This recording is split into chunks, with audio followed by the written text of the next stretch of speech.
Hey race fans, welcome back to the channel. Today, we diving deep into a story that could reshape the entire landscape of NASCAR for decades to come. It is a high-stakes legal drama pitting some of the sport's biggest teams against the sanctioning body itself.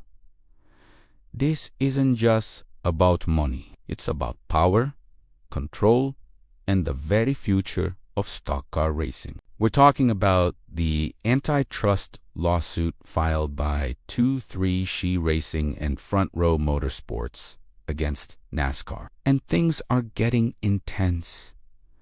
The central issue here is the charter system. For those who might not know, a charter is essentially a franchise license that guarantees a team a spot in every Cup Series race and a larger share of the prize money. Right now, these charters are not permanent. They have an expiration date, and teams have to renegotiate them with NASCAR.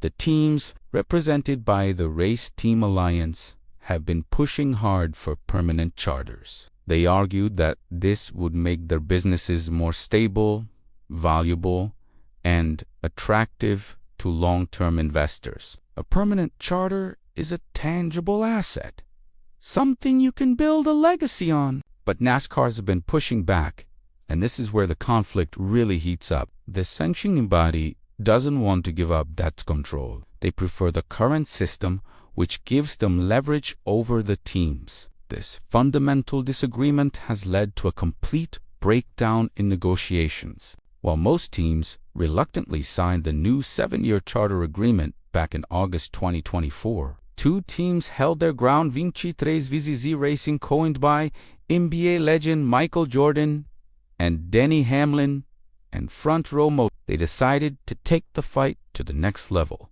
filing a joint lawsuit against NASCAR in October of that year, alleging that NASCAR is operating as an illegal monopoly. The lawsuit claims that NASCAR uses its control over the sport to suppress competition and dictate terms that unfairly benefit the sanctioning body at the expense of the teams. They argue that by controlling the charters, the broadcast, rights, and nearly every other aspect of the sport, NASCAR leaves the teams with no real power to negotiate fair terms. This lawsuit is now heading to trial, and the details emerging from the pretrial documents are absolutely explosive. One of the most revealing pieces of information to come out is about a letter sent by Heather Gibbs, co-owner of Joe Gibbs Racing, to NASCAR leadership back in May 2024. In the letter, she made a heartfelt plea for permanent charters, explaining why they are so crucial for the long-term health and stability of the race teams. She wrote,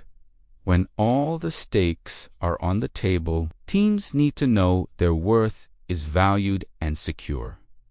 It was a passionate, well-reasoned argument from one of the most respected figures in the garage. So how did NASCAR's leadership react to this olive branch? Well, according to an expert report filed by 2-3 and Front Row Motorsports, the reaction from NASCAR's CEO, Jim France, was anything but constructive. The report alleges that France read Heather Gibbs' letter out loud while swearing every other sentence. This reaction reportedly led other NASCAR executives to conclude that the letter was not helping the team's cause. This single anecdote paints a pretty clear picture of the hostility and tension that exists between the two sides. It suggests that this isn't just a business disagreement. It's become deeply personal.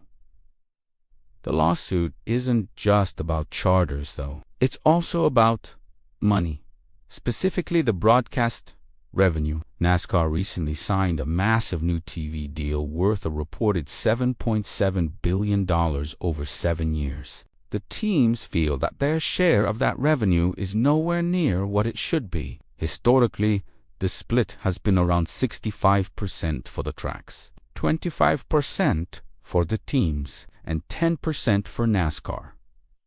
The teams have been fighting to get that number closer to a 50-50th split with NASCAR, similar to what you see in other major sports leagues, like the NFL or NBA. They argue that they are the stars of the show, the ones putting their cars on the track and attracting the fans, and they deserve a larger piece of the pie. As this case heads to trial, both sides are completely dug in. Multiple attempts to reach a settlement have failed, and neither party is willing to back down. The judge overseeing the case, Judge Kenneth Bell, has expressed serious concerns about the whole situation. He famously said, "It's hard to picture a winner if this goes to the mat," and commented on the staggering legal costs. "Say, it scares me to death to think about what all this is costing."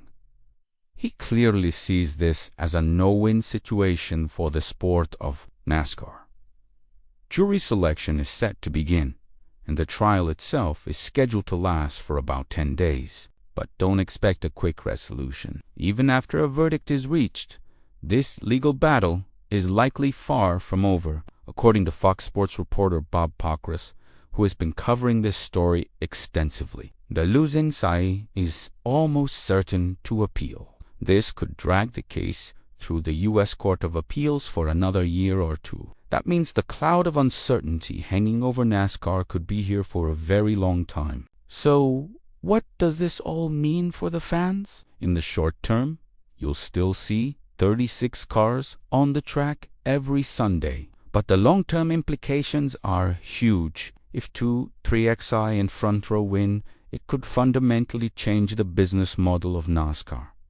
We could see teams gaining more power, a more equitable revenue split, and permanent charters becoming a reality. This could lead to a healthier, more competitive sport where teams can invest for the long haul. However, if NASCAR wins, it will solidify their control over the sport. It could discourage any future challenges from the teams and maintain the current power structure. Some worry this could stifle growth and innovation, and potentially even lead to some teams deciding that the sport is no longer financially viable for them. The stakes are incredibly high. This is more than just a courtroom battle. It's a fight for the soul of NASCAR.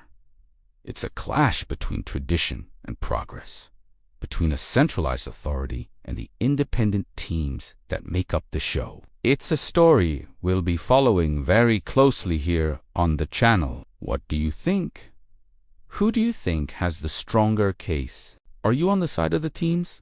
Or do you think NASCAR is right to protect its control? Let me know your thoughts down in the comments below. We'll be sure to keep you updated as this historic trial unfolds. Thanks for watching, and don't forget to like and subscribe for more in-depth NASCAR analysis. We'll see you at the track.